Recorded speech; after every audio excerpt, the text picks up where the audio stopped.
tell me a little bit about the rear end of this car, Bob. Yeah, the trunk hump, actually, this is the only Continental 56 and 57 where the tire is actually there. If you were to open the trunk, the tire is actually there. In later years, they moved the tire up behind the rear seat, which actually makes sense because with the tire here, the trunk is pretty much non-functional as far as getting things into it. But people always say, oh, there's the hump.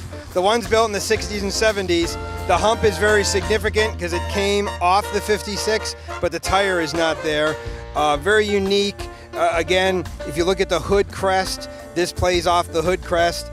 The Ford crest in the background, the little knight's head to really just add, I think some class to the car.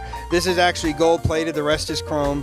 Again, as most of the ornamentation on the car included the bumpers, this is all original. This is not re-chromed or redone.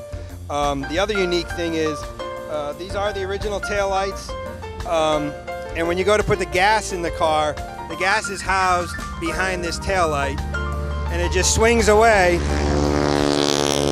And that's the area where the gas goes in. So again, very artistically styled when you look at the car, because a lot of nowadays, you've got this big clunky door on the side of the car where your gas goes in.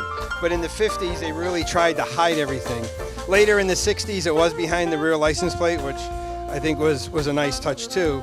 But who would have ever thought about putting it behind a taillight? What kind of fuel do you put in this thing?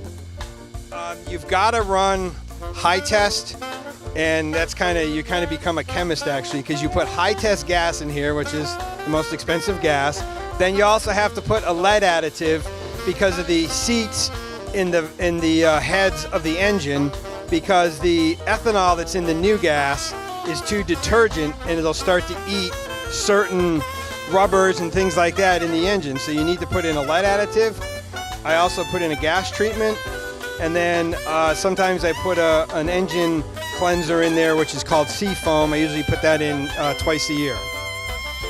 Excellent. Alrighty. So I think we're going to go and take a quick look at the inside and check out the luxury appointments for the driver and the passengers.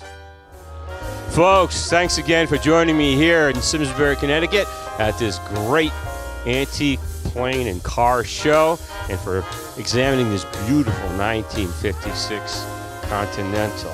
It's just a gem. Just to let you know, I'm planning on heading right back into the studio to lay down some new tracks. If you check out that link below, it can tell you how you can help me make that happen. Basically, anything you can do to help would be certainly appreciated. Until then, catch you real soon. Ciao.